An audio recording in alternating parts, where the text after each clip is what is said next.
Bonsoir à tous, on débute ce journal du Mercato avec le cas Benjamin Mendy. Hier, Monaco aurait refusé une offre de 50 millions d'euros de la part de Manchester City. Mais les Citizens n'auraient pas pour autant lâché l'affaire.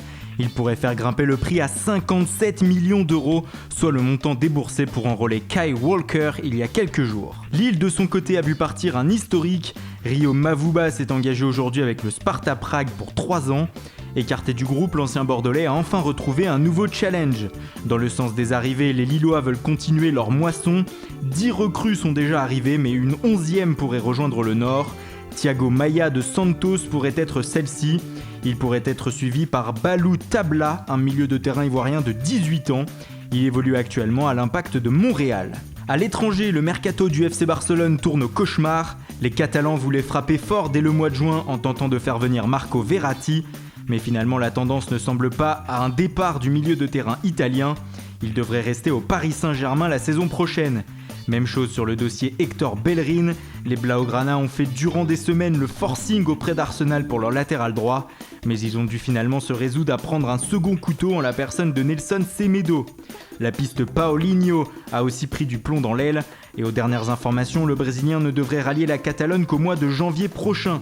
La situation pourrait même tourner au vinaigre pour le FC Barcelone. Son prodige brésilien Neymar pourrait rejoindre le Paris Saint-Germain dès cet été. L'ancien joueur de Santos aurait même indiqué à ses coéquipiers barcelonais qu'il souhaitait rejoindre le PSG, ce qui pose la question du remplaçant de Neymar au Barça.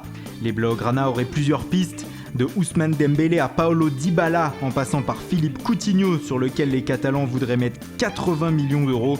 Les noms ne manquent pas. Une similitude marque cependant ces 3 dossiers, ni Dortmund, ni la Juve, ni Liverpool ne semblent enclins à lâcher leur star. Enfin, toujours dans le sens des départs, le FC Barcelone serait prêt à lâcher Rafinha. Le milieu de terrain brésilien intéresserait Arsenal, mais les Gunners devront débourser 30 millions d'euros pour l'obtenir. En Italie, la Juventus Turin et la Fiorentina auraient trouvé un accord pour le transfert du milieu offensif de la Viola, Federico Bernardeschi. L'Italien devrait s'engager pour 5 ans avec la vieille dame.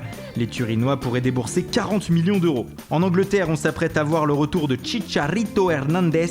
L'attaquant mexicain devrait s'engager dans les prochaines heures avec West Ham.